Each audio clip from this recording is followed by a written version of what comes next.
Well, we got another interesting lesson today pop up. I'm pretty sure you know about Margaret Sanger. I did, but let's learn some more.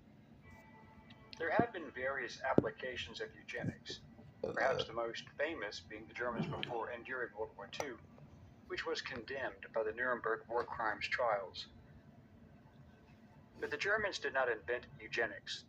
In fact, they were inspired by the founder of the taxpayer-funded Planned Parenthood.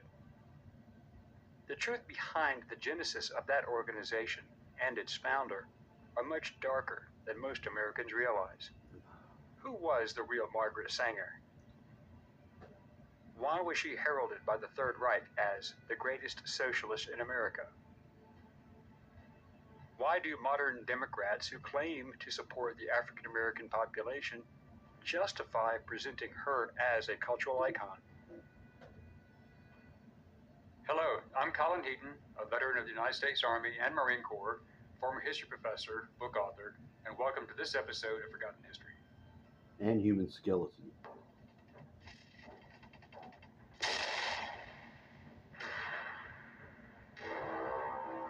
Wow.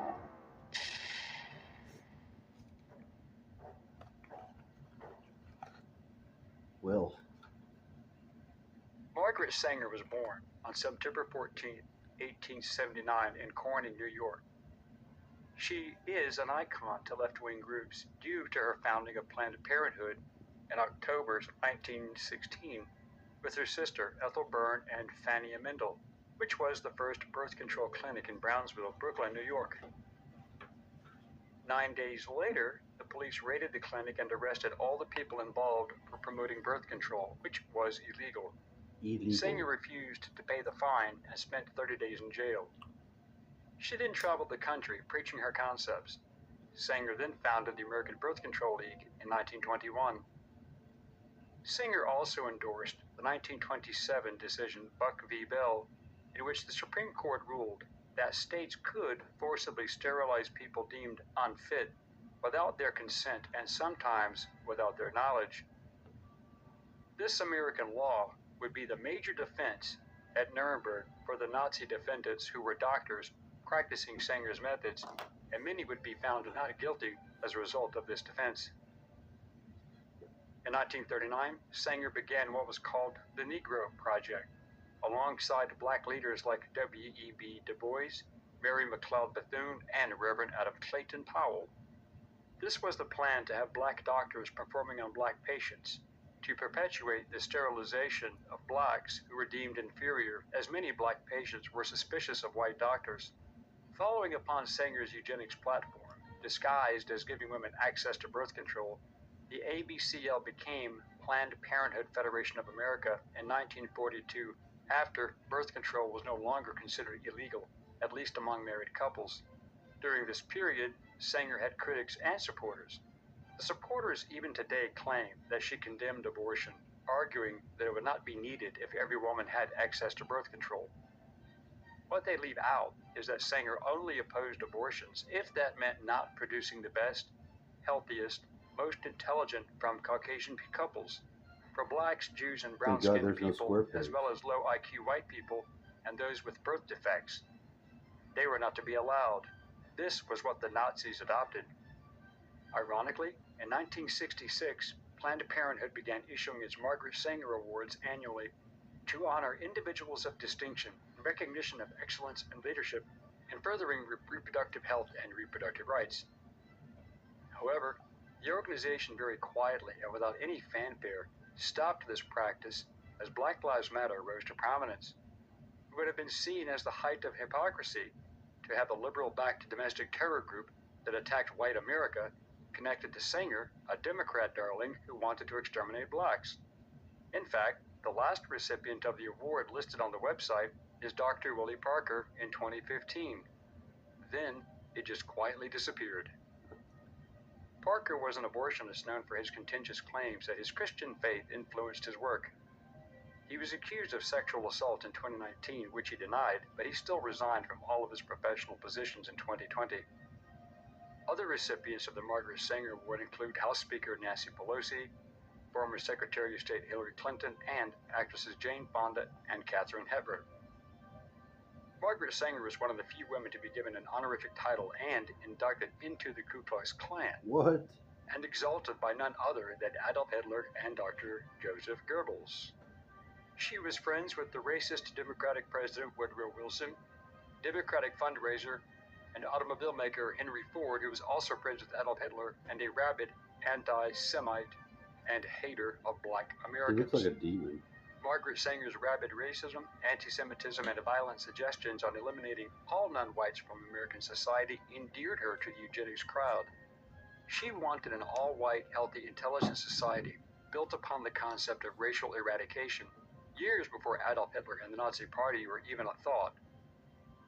In 1934, the Nazi Party adopted her radical positions, with Goebbels saying, "Margaret Sanger is the best National Socialist in America."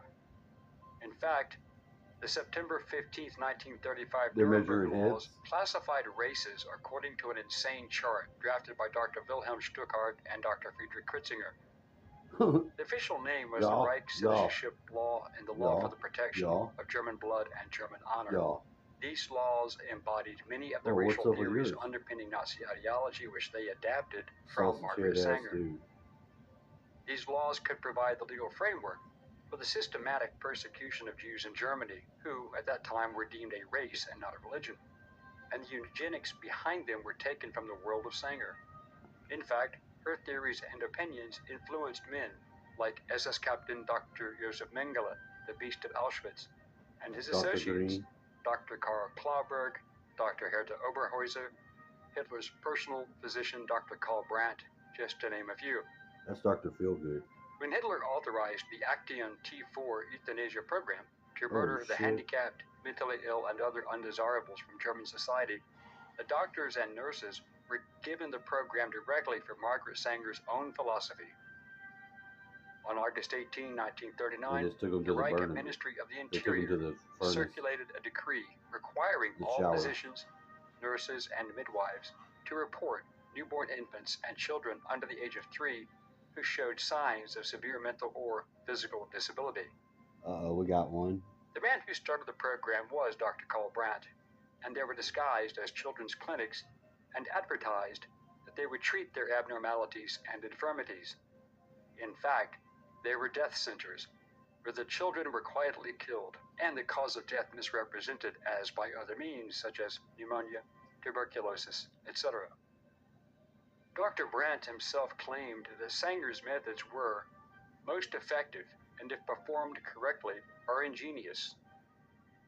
In Sanger's own words, she peddled racism, eugenics, contraception, abortion, while demonstrating a visceral hatred for children, parenthood, marriage, and the Catholic Church. The following quotes are directly from Margaret Sanger's own writings and interviews. 1. The most merciful thing that the large family does to one of its infant members is to kill it. Whoa. 2. A marriage license shall in itself give husband and wife only the right to a common household and not the right of parenthood. 3. All of our problems are the result of overbreeding among the working class. Knowledge of birth control is essentially moral. Its general, though prudent, practice must lead to a higher individuality and ultimately to a cleaner race. 4. Blacks, soldiers, and Jews are a menace to the human race. Ooh. 5. The masses of Negroes, particularly in the South, still breed carelessly and disastrously, with the result that the increase among Negroes, even more than among whites, is from that portion of the population least intelligent and fit. 6. Birth control appeals to the advanced radical because it is calculated to undermine the authority of the Christian churches. I look forward to seeing humanity free someday of the tyranny of Christianity, no less than capitalism. Ooh. 7. Every single case of inherited defect, every malformed child, every congenitally tainted human being brought into this world is of infinite importance to that poor individual. But it is scarcely less important to the rest of us and to all of our children who must pay in one way or another for these biological and racial mistakes. 8. It now remains for the United States government to set a sensible example to the world by offering a bonus or a yearly pension to all obviously unfit parents who allow themselves to be sterilized by harmless and scientific means. Margaret Sanger, the woman heralded by the Democrats and left-wing ideologues in the United States for her positions on women's reproductive rights, always failed to include her genocidal positions on ethnic cleansing. She died on September 6, 1966 in Tucson, Arizona. But Margaret Sanger was not alone. The late Supreme Court Justice Ruth Bader Ginsburg said in a New York Times interview, "Frankly, I had thought that at the time Roe was decided, there was concern about population growth, and particularly growth in populations that we don't want to have too many of."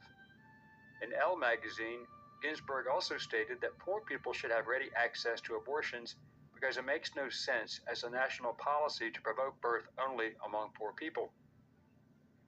In 2015, out of $1.29 billion in total revenue, $553.7 million came from the government reimbursing Planned Parenthood for their services. In 2020, Planned Parenthood performed 383,460 abortions, the highest number of abortions it has yet reported, and an increase of nearly 28. So they're definitely about killing black folks.